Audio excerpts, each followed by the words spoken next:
자, 형님들 3부입니다. 이게 제목이 안 바뀌었는데 뭐가 됐든 간에 피드백이 왔고 저 제목이 달라요. 어이구 깁니다. 어제 보스가로 처음 가봤을 때 제 기준에 수지 너무 별로라서 술사기 너무 힘들었는데 근데 낮에 베가스 카진에서 노렸던 중국 할배 에코인 젊은이 같이 있는 그 여자가 너무 예쁘다. 그런 애들 어디서 만났는지 너무 불러왔다. 그러니까 보스 가라오케가 시간대도 그렇고 본인이랑 타이밍 안 맞으면 좀 별로일 수 있는데 중국 할배가 에코인지 젊은 여자를 데리고 있으려면 하루에 한 3천만 동씩 주고 데리고 있는 겁니다. 뭐 그 정도 돈 주시면 그런 애들 데리고 있으실 수 있습니다. 자, 그래서 이제 풀보 형님께서 제보를 해주셨고 오늘도 한번 보겠습니다. 아, 이거는 또 좀 결이 다릅니다. 조금 결이 다른 이야기 채팅창 옮길게요. 이거 사진 옮겼는데, 자, 저는 우선 96년생이고 평범한 회사원입니다. 채팅창을 좀 이렇게 줄일게요. 원래 태국 쪽 놀러 다니다가 현타 와서 안 가다가 작년 11월에 처음 부모님을 모시고 같이 베트남 가자고 해서 저는 이왕 가는 거 베트남에도 유흥이 있는 거 보고 저 혼자 먼저 3일 가서 해봐야겠다 싶어서 그때 가라 하루 에코 하루를 이용하게 되었습니다. 그래서 첫날 가라, 둘째 날 에코를 하게 되었고 2명도 연락처를 받았고 첫날 가라가 너무 잘 맞아서 한국 와서 연락은 계속 안 하고 3월달에 이번에는 친구를 데리고 7박 9일 일정으로 가게 돼서 그 친구에게 이때 가니까 보자 했고 첫날에 친구도 가라오케에서 여자를 픽업해서 가라오케에서 다시 만나게 되었고 뭐가 됐든 간에 첫 베트남에서 여자 하나 건지셨고 나이가 96년생인 거에 형님들 주목을 해주시면 될 것 같습니다. 아, 30대 초반은 이런 상황을 맞이할 수도 있다. 아, 핵심입니다. 그래서 어쩌다 보니까 7박 9일 중에서 하루는 자기 가족 생일이라 빼고 남은 날은 다 같이 보게 되었다. 6일을 같이 있었다는 얘기죠. 아이고 벌써부터 위험하다. 마지막 날 공항까지 데려다주고 비용은 5일 공정거래 값 지고요. 하루와 나머지고 하는데 비용을 안 받는다. 갑자기 DC가 됐어. 6일을 만났는데 하루가 DC가 됐습니다. 아우, 30살 30대 초반은 이런 일도 발생을 하네요. 이렇게 마무리가 되었습니다. 근데 한국 와서 계속 연락 오고 영상통화 오길래 나는 한국에서 일이 있고 회사 다니다 보니까 연락을 자주 못한다. 다음에 베트남 갈 일정이 되면 연락을 주겠다 했는데 자기가 싫냐고 계속 연락을 하자 하더라고요. 그래서 어영부영 연락하다가 5월달에 한 번 더 방문하게 됐고 4박 6일 그때 같이 놀면서 저한테 왜 고백을 안 하냐 5번 넘게 묻길래 확답을 안 줬습니다. 그리고 이때 비용 안 받는 데서 저도 안 주고 그냥 먹을 거나 빌라 같이 놀만 제가 냈던 상황이고요. 아, 이때 호치 왔을 때 선물로 몽블랑 향수 정도는 사줬습니다. 아, 7박 9일 중 저거 하루 DC가 됐고 그냥 4박 6일을 놀았는데 왜 고백을 안 하냐. 아, 위험한 말 나왔습니다. 고백을 안 하냐 5번 넘게 묻길래 일단은 확답을 안 줬고 이때 비용도 안 받는다 해서 저도 안 주고 그냥 먹을 거랑 빌라를 같이 비용만 냈다. 아, 위험한데요. 고백을 안 하는데 비용을 주지 않았다. 또 공정거래가 이루어지지 않은 상황이죠. 제가 무슨 공정거래위원회 위원장이 된 것처럼 매번 피드백 때마다 공정거래라는 말을 한 30번씩 하는 것 같아요. 자, 그리고요. 그렇게 있다가 6월달에 아는 지인이 다낭에 가자 해서 다낭을 가게 되었는데 이 친구한테 말했더니 제 일정에 맞춰서 자기도 다낭에 놀러 오겠다고 같이 놀면 안 되면서 와라 했고 여기서 이제 같이 놀다가 관계가 사귀는 사이가 되어버렸습니다. 자, 이때는 다낭까지 왔고 비용을 조금이라도 안 주면 탈이 날 수도 있다고 들어서 비행기 값도 지랑 줬습니다. 아, 기억났네. 저 이분 실제로 뵙고 제가 상담해드린 분입니다. 저 다낭 사랑방에서 저랑 같이 공정거래 얘기하고 했던 분이네요. 기억이 났습니다. 실제로 저랑 만났습니다. 다시 또 그러다가 계속 보고 싶다 해서 2주 전에 호치민에 가서 보고 왔는데 2주 전에 갔다 왔답니다. 아, 호치민 간다고 했는데 갔다 왔네요. 이때부터 비용을 자기가 계산하고 거의 6다. 자기 친한 친구들 부르고 같이 술도 먹고 가족들이랑도 먹고 이미 큰일 났다. 큰일 났어. 같이 시간을 보낸 후에 이때부터는 사랑한다고 하루에 10번 넘게 말했습니다. 큰일 났다. 큰일 났어. 한국에 돌아왔고 돌아오는 영상 통화하면서 너무 사랑하고 보고 싶다고 엄청 울었습니다. 제가 언제 봤냐면 저기 6월에 다낭에 오셨을 때 만났습니다. 만났고 그때 제가 증언이란다. 왜 증언이라는 표현을 썼죠? 그때 얘기를 해드렸고 호치민을 가니 뭐 달랏을 가니 해가지고 제가 어느 정도 정리를 해야 된다. 관계 정리에 대해서 말씀을 드렸는데 그게 정리를 못하고 결국에는 진행이 돼버렸네요. 고속도로가 뚫려버렸네. 자, 그래서 그다음 9월달은 제 생일이라서 오면 파티를 해주겠다. 그리고 달랏을 같이 가자고 하는 상황이. 일도 이제 그만두고 다른 일 알아보고 있으니 조금만 기다려 달라. 이렇게 말하는데 제가 믿어도 되는 걸까요? 영장님 혹시 호치민 한가로 꽁팀 오시면서 나가요 하게 되면 나가요. 팁 금액을 빼나요 보통? 그게 빌지에 포함된 것도 있고 아닌 것도 있어요. 그냥 총 400이라 생각하시면 됩니다. 꽁팀이 포함돼서 나가요 비용이라고 생각하시면 되고. 자, 아무튼 다른 일 알아보고 있으니 조금만 기다려달라 이렇게 말하는데 제가 믿어도 되는 걸까요? 항상 정주변 상처 크다면서 이 친구 어떻게 해야 될지 몰라 사연을 제보해봅니다. 이 친구는 나이가 97년생입니다. 저분은 96년생, 여자애는 97년생. 그렇다고 다낭에서 사귄 이후로 한 번도 돈 내기 꺼내주고 제가 그냥 만날 때 조금씩은 챙겨줍니다. 하루에 100만동, 200만동. 가방에 몰래주고 헤어지고 말합니다. 딱 이 정도 상황인 것 같습니다. 쉽지 않네요. 쉽지 않아요. 자, 결론을 내려드리겠습니다. 자, 결론은 이건 100% 노맨스이자 연애가 맞다. 하지만 조심해야 될 건 뭐냐? 자, 제 의견을 좀 말씀드릴게요. 제가 이제 저분을 실제로 만났고 다낭에 오셨을 때까지의 진행 상황을 들었고 그 이후 진행 상황 못 들었습니다.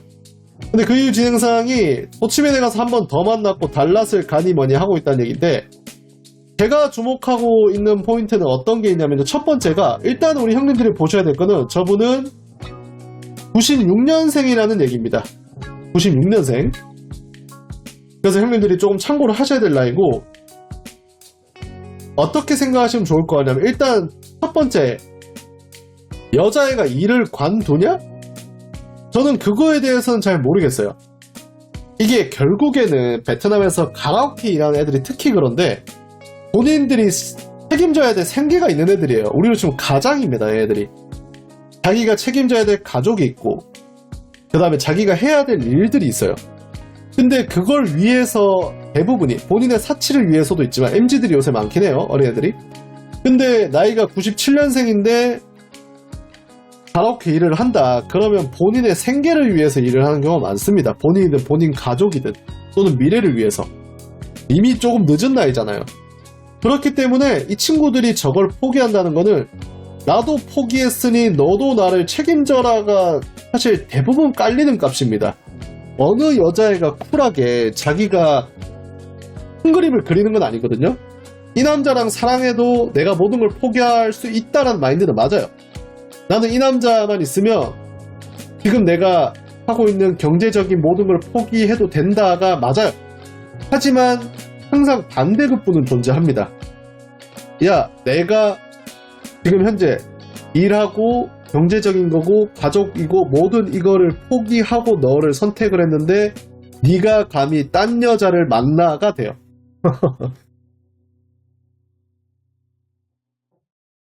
네가 감히 나를 두고 한국에서든 베트남에서든 다른 여자를 만나?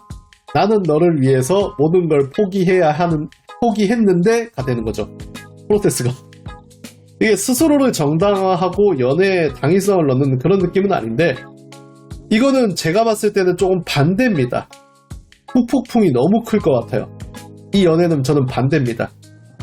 일단은 저분이 30살이고 한국에서도 연애를 해야 되고 베트남에서도 충분히 어딜 가도 대접받을 수 있는 나이인데 베트남에 오고 한국에 있는 거 저 여자의 영상통화하고 난리 날 거거든요.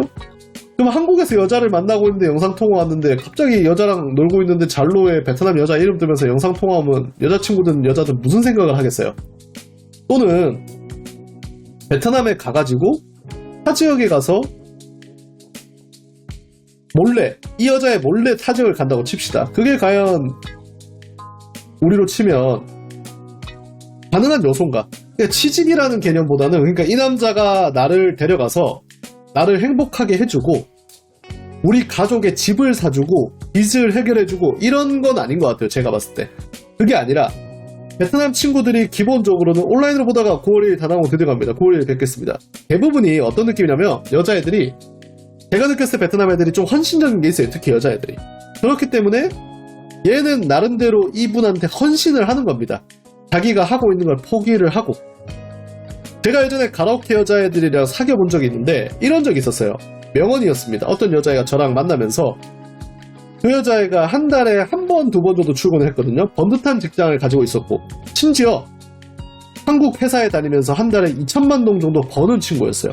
고수익자였습니다. 근데도 본인이 책임져야 될 무언가들이 있어서 한 달에 한 번 정도 가라오케 출근을 했었습니다. 한 번인지 두 번인지 모르지 솔직히. 근데 걔가 원하는 건 제가 봤을 때 고정적인 스폰 같은 개념이었어요. 가라오케 출근하기 싫고 한 달에 한 번 출근해서 좋은 손님을 만나서 그 남자랑 지속적으로 만나면서 돈을 받고 싶다가 포인트였던 것 같은데, 패턴들을 제가 봤을 때. 근데 그 여자애가 저랑 사귀면서 첫 번째 했던 말이 그겁니다. 자기가 이제 가라오케에서 일한 지 6개월 정도 됐고 출근한 게, 왜냐하면 저는 그 가라오케 사장이랑 친해가지고 걔가 어떻게 출근하고 출근 빌드를 알고 있었거든요. 자기가 출근을 가끔 하고 손님을 만났는데, 베트남 애들이 되게 그게 있어요. 돈을 받았기 때문에 열심히 해야 된다라는 게 박혀있는 애들이 있어요. 되게 돈을 받았으니까 열심히 했는데, 자기도 돈을 받고 관계를 가지는 게 아니라 사랑하는 사람이랑 관계를 가지고 싶다라고 얘기를 했었습니다. 저한테. 저는 그게 좀 공감이 됐고, 그래서 그 친구가 가라오케에서 일을 했지만 제가 여자친구로 만나는 거에 대해서 뭐 오케이라고 했고, 실제로 걔는 저랑 만나고 나서 가라오케 출근을 안 했죠. 그럼 걔가 포기한 거는 뭐냐면, 가끔 지가 가라오케 출근해서 버는 그 돈을 포기한 겁니다. 저를 만나서.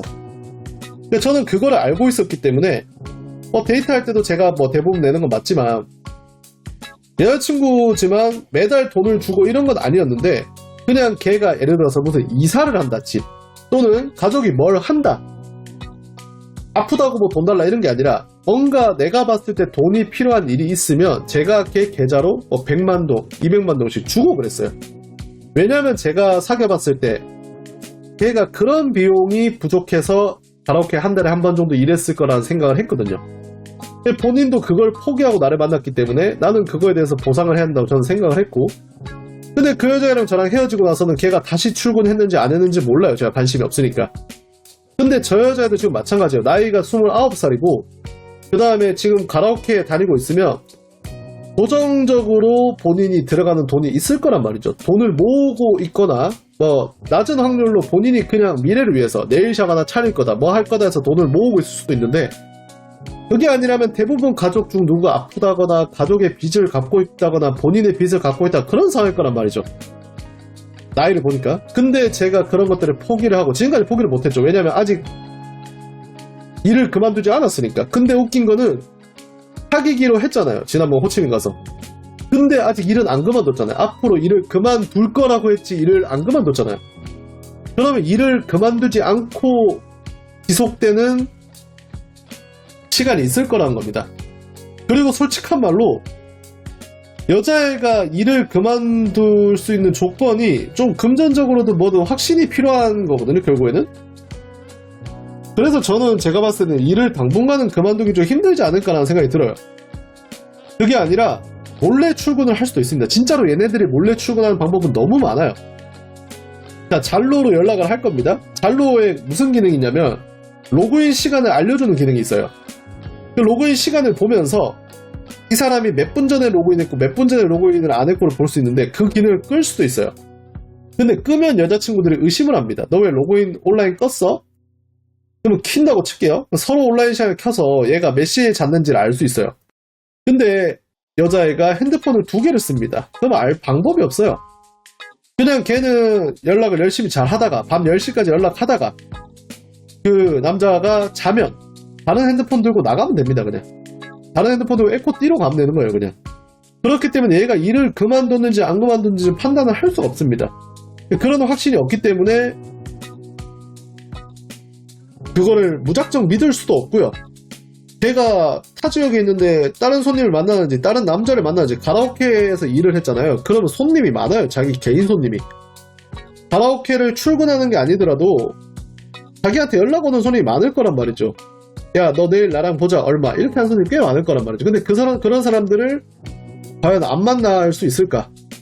저는 그런 생각이 드는 겁니다. 뭐가 됐든 간에 제가 생각하는 거는, 조금 베트남 친구를 만나서 결혼까지 생각하는 게 아니라면 이거는 너무 리스크한 연애다, 제 결론입니다. 여러 가지 일을 고려했을 때.